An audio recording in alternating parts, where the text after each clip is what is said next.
Matapos pangunahan ang paggunita sa araw ng Kagitingan, agad na nagtungo si Pangulong Ferdinand R. Marcos Jr. sa bayan ng Balanga para pangunahan ang pagbibigay ng permanenteng tahanan sa higit 200 informal settler families. Ang sentro ng balita mula kay Joshua Garcia. Labis-labis ang tuwa ng mga benepisyaryo na nakatanggap ng bagong tahanan mula sa pamahalaan sa ilalim ng pambansang pabahay para sa Pilipino program ng gobyerno. Gayun na lamang ang tuwa ni Edwin at hindi nito mapigilang maluha dahil kapag naaalala niya ang dati nilang tirahan sa tabi ng ilog na lumulubog tuwing malakas ang ulan, ngayon ay nabiyayaan sila ng bagong tahanan na mas maayos at higit sa lahat ay ligtas. Bata pa ako, sir. Elementary pa ako. Ay, nilulubog kami, sir. Oo. Nababahay yung bahay namin doon.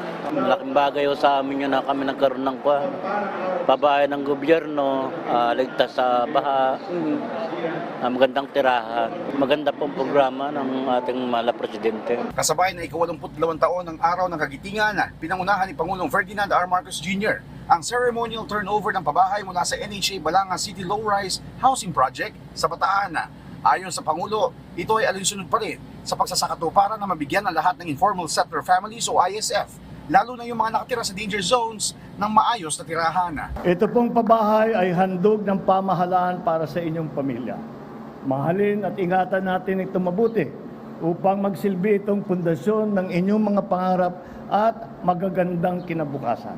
Sa ilalim ng pambansang pabahay para sa Filipino Housing Program o yung tinatawag naming 4PH program, patuloy ang pagpupursige ng pamahalaan upang mabigyan ng maayos na tahanan ang ating mga kababayan. Narito ang inyong pamahalaan, lalong-lalo na ang lokal na pamahalaan ng Balanga, ang panlalawigang pamahalaan ng Bataan upang gabayan kayo sa lahat ng oras. Nasa 216 na pamilya o katumbas na mahigit 1,000 individual ang nakatanggap ngayong araw ng Certificates of Award na ang karamihan ay naninirahan sa danger areas gaya sa tabi o malapit sa Talisay River.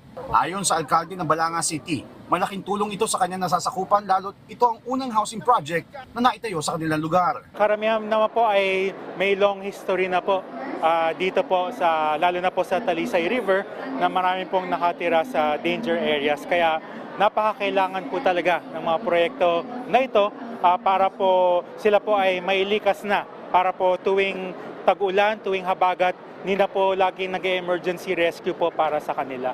Tiniyak naman ni Department of Human Settlement and Urban Development Secretary Jose Rizalino Acuzar na on track ang kanilang mga plano kasama ang national government para makamit ang 6 na milyong pabahay at zero ISF sa taong 2028. Basta itong 1 million na ito, nakalatag lagi.